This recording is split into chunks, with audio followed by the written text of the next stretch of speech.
What's up, YouTube? Welcome back to the channel. Back with another video, baby. Had the Camaro wash today. Looking nice and clean.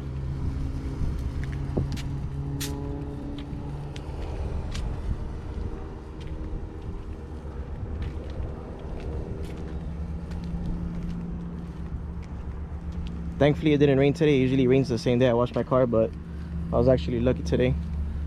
It's actually a nice day today in Miami. Surprisingly, it rains every day here. So as you guys can see on the title, so I've gotten a whole bunch of different questions about how much I ended up paying for my car, pretty much my whole process when I went to go get my Camaro. So today I'm going to give you guys an insight of pretty much my whole experience with buying my Camaro, and you know, any advice that I have for you guys to help you guys out to, you know, make this process as best as it possibly could be. All right, guys, before I start this video, I did want to give a shout out to my girl that, you know, she's been watching my videos and she pretty much told me I needed a new camera. So for Valentine's Day, she bought me a new GoPro. So shout out to you, babe. Thanks for looking out. Thanks for always supporting me. Fellas, it's important to get yourself a girl that supports you no matter what. She may not support, you know, my fast driving, but at least she supports the channel enough to get me a new camera. So thank you, babe. Alright, guys, so getting right into the video. So like I said, I had gotten a couple questions about pretty much my whole experience, you know, how much I paid for my car, all of that. I never really did a video about that, so you know, I kind of wanted to give you guys a video with that, and plus, you know, some tips and tricks that I have. So pretty much within the last like 5 years, I've gotten a new car. This will be my 4th new car in the past like 5 years. This has been the only car that I've actually been able to keep longer than a year. So trust me, I know, you know, I've gotten ripped off before, so you know, I don't want that to happen to you guys. I want, you know, you guys to get a good deal, you know, to be able to get the car you want. I had a V6 Camaro before I got this one. I had a V6 Camaro and I liked it for a couple months, but it got old pretty fast. I saw V8s all over the road and I really wanted a V8. And, you know, it was always kind of my dream car, and it ended up happening, and, you know, I couldn't be more happy. I got a great deal. But again, if I wouldn't have gotten ripped off in the past, I feel like I probably would have gotten ripped off with this car. So again, like, I really want to, you know, just make this video to help anybody out that's, you know, looking to buy a Camaro, give you some insight, because I have had the car for a year and a half. So, you know, I could give you a little bit of a perspective of what my year and a half owning this car has been. I mean, it still feels like I've had the car for a week. Like, every time I drive it, you know, it still feels like that first time. I still get that rush, you know, it's fun. I mean, obviously it's not as fast as, you know, Z01s, as Hellcats, but I mean, to me it's fun. It's a fun daily. So yeah, I really enjoy it. So really the first thing I did, guys, before I got my car was I kind of did my shopping when it came to insurance. So I know to some of you it may not be a big deal, but I'm 25, and you know, anybody that's young, I have a couple of accidents. Anybody that's young, you know, you have speeding tickets, you have accidents. Obviously, getting a car like this, you know, as much safety features as it has, your insurance is going to be expensive. So if you do get a VIN number off of a Camaro that you think you want, that you think you might buy, you can actually see, you know, with different companies, you know, the price that you would end up paying with insurance, which again, I think is great, because you have to think about, yeah, your monthly, but you also have to think about insurance. You know, because if you have a high monthly and a high insurance, you're already setting yourself up for failure, and you know, this car is gonna end up being a money pit for you. So I would definitely recommend to, you know, do your homework when it comes to insurance. Like I said, all you need to do is just grab the VIN number, you put your information, and you know, you get different quotes from different companies, and you know, that's the best way to go. I also did like my homework, you know, so I went online, and never believe the prices that you see online. You know, I think I would see some that were like 40,000, but I got 2SS, fully loaded 2SS, which is what I have for 40,000. You know, there's so much incentives that you have to qualify for it to actually get it to that price. Plus you have to think about, you know, the taxes when you have to transfer your tag, you know, a whole bunch of stuff that isn't even on there. So don't really believe the price that you see there. And again, you know, if you do see incentives there, make sure that you qualify for them, because sometimes you won't always qualify for them. And there's nothing worse than getting to the dealer, you know, having all this math done in your head, thinking about what monthly payment you're gonna get, and then when you actually sit down, your monthly payment is like $150, $200 more than what it actually than what you thought it was gonna be. That's pretty annoying. So next thing is, so again, I had really done my homework, and I really wanted a 2SS, and so far I can tell you guys, I actually did a video comparing a 1SS with a 2SS, so if you guys haven't seen it, definitely check that out. But I honestly have zero regrets about that. Like, I love the fact that I got a 2SS. That's what I really wanted, and you know, again, that's what I really wanted, so you know, I was not gonna compromise on that. You know, there was a couple things that I compromised on, like for example, I don't have a sunroof, which that's something that I really wanted. But I mean, besides that, like I pretty much have everything that I wanted. And I gotta say, I originally wanted a 2SS because of how it is, how nice it is, like the interior, the ambient lighting. But I think maybe the feature that I use the most and the most helpful thing has been this mirror right here.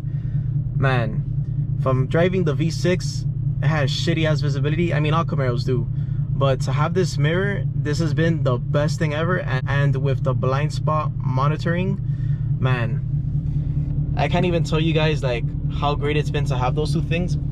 I don't even see myself like driving a Camaro without that anymore. Like, I know the Z01s don't have it, and that sucks. I think the Z01 should have it because obviously it's a model higher than this one. But yeah, I think that sucks that they don't have it. And I honestly do not know how I was driving my V6 Camaro without that. Like, that has been, you know, amazing for me to have.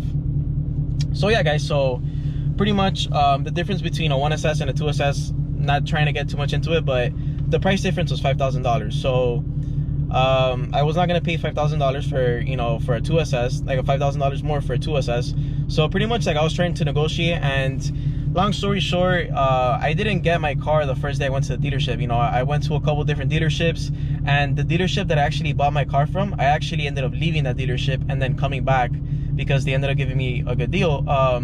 Pretty much I ended up paying $3,500 more for all the features that this one has and compared to a 1SS. So like I said, the difference between a 1SS and a 2SS price wise is $5,000, and I ended up paying only $3,500, which I thought was pretty awesome. I would have paid the $5,000 because, you know, it really is a lot of features. And like I said, I thought it was a lot of features, and then, you know, having the car, actually enjoying the features, it's really like a great bang for your buck. So, you know, definitely I say if you guys want a 2SS, you know, even a 1LE for that matter, you know, you can definitely negotiate.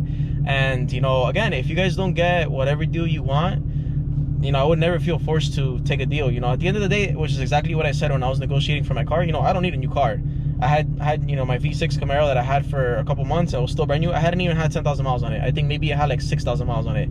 I didn't need one. So when they kind of see that it's not a necessity, more that you want something, and that, you know, you're not gonna bulge unless you get the deal you want, it completely changes the game. And, you know, it puts the ball in your court. Yeah, of course, you know, they're still always gonna find a way to try to rip you off, but, you know, at least with that, at least you can get the satisfaction that, you know what, like, they gave me a better deal than what they would have given me if I, you know, wouldn't have left, or if, you know, I would have just taken the first deal that they gave me. So definitely, guys, there's room to negotiate with that. And then of course, you know, like, that leads me on to my next point, which is really knowing what you want. So again, I did my research. You know, I really wanted a 2SS. You know, a 1SS was pretty much what I had with the V6. You know, I had like the cloth interior, which I didn't like any of that. You know, I wanted to have a sports car and have like a luxury car kind of at the same time with the ambient lighting and the leather seats. So I knew for sure I wanted a 2SS. And again, you know, like, I looked up, you know, because there's a whole bunch of things that it comes with, like magnetic ride control is, you know, one of those things that makes the difference when you actually drive them. And I drove a Camaro without magnetic ride control, and then I drove mine. You know, it does make a huge difference, especially I feel that in sports cars you feel everything. You know, you can go through a little bump in the road and it feels like you just, you know, went over a huge pothole. So, you know, little things like that I feel make a difference. So, you know, really see what it is that you want, you know, see what features you want in your car. And for me, I wanted a bit of the luxury taste and the sports car taste. So this is why I got a 2SS. You know, some people don't care about that. Some people don't care about interior. You know, I've had a whole bunch of people, when I did the comparison between a 1SS and a 2SS, that told me, you know, to be honest, I would rather save my money and use it for months. Everybody's different. But me personally, this is what I wanted. So, you know, again, I knew what I wanted, and, you know, I knew how much I wanted to pay for it. So, you know, if we didn't come to an agreement that, you know, I felt was fair, then, you know, I mean, I wouldn't be sitting in my car right now. Another thing, so I would really tell you guys to really like read the fine print about what your car comes with. So again, I got a really good deal with my car, but I feel like with everything else they were trying to kind of rip me off with. So for example, wheel locks. All Camaros are supposed to come with wheel locks, and you actually get charged for that. Mine wasn't coming with wheel locks, so, you know, I had to tell them to include my wheel locks. And then another thing too was, which was a ripoff, but whatever. So when I bought my car, it was supposed to come with tints, and it didn't come with tints. And obviously at the dealership, it's a lot more expensive. I want to say it was like $350 to get my tints, but that was something that was already put into my MSRP of my car. Like that was already included with the car.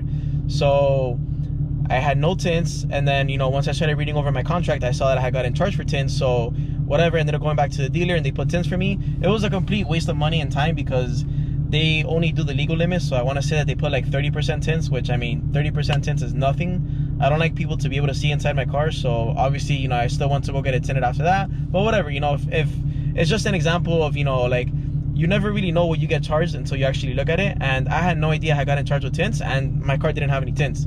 You know, they're not gonna sit there and be like, hey, you paid for tints, do you want to get them? You know, they don't do that. Like, they don't care about that. Like, once they sell you the car, they don't care about anything else. So definitely, you know, and even there's even cars that people say you get free oil changes, like you pay for that too. So, you know, make sure that you really are reading everything that you do get with your car as far as warranty goes. You know, any free things that you might get, like oil changes or anything like that, like, remember, you pay for that. So if you don't use them, that's the dealer keeping your money when it comes to that. So really make sure that you read all that and you don't get ripped off of that.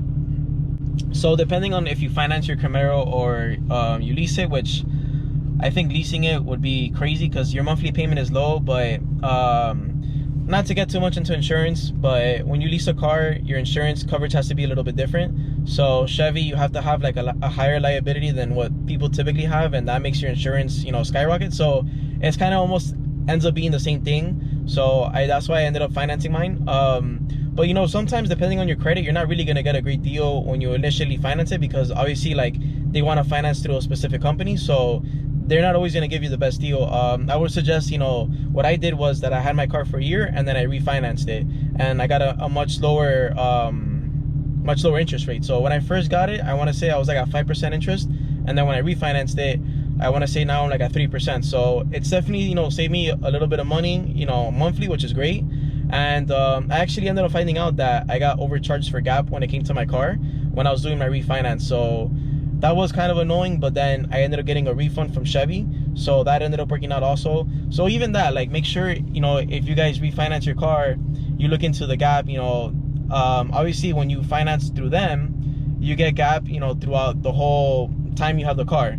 Obviously, if, you know, you refinance with somebody else, they have to give you a refund for that. So again, that's something that I knew. So, you know, I went to the dealer, I reached out to them, I was like, hey, you know, like, I'm refinancing my car, I need to get, you know, my Gap payment. Again, they're never gonna knock on your door and be like, hey, we saw you refinance your car, so here's your Gap payment, you know, whatever. Like, they're not gonna do that for you. You have to do that. You know, as I'm saying, be knowledgeable about everything that you do, because if you're not, the dealer's gonna keep your money and, you know, you're never gonna see it. So definitely, you know, if you guys do refinance, make sure you you look into the whole Gap thing, because like I said, for the term of the car, you get Gap coverage with whoever you finance with, but then once you refinance, then you have to pay for Gap again, but you should get a refund from, you know, the dealership. So something I love about having a Camaro, which, you know, I feel was a good thing about buying one, is it is a common car, just like Mustangs are, just like Scat Packs are. But what I really like about Camaros is that there's so many different mods that you can do to them that you can really personalize your own car. So, you know, mine, I wanted to go with that one elite look, so I'm gonna give you guys like kind of a quick look around of that. So I wanted that one elite look, so I wrapped my hood, I ended up getting the lip, I wrapped my mirrors. So, you know, if you see a 1LE, which I'm actually gonna do a comparison video soon between a 1LE and a 2SS, but if you see a 1LE, you know, it's pretty similar to mine, which is the look that I wanted to go for.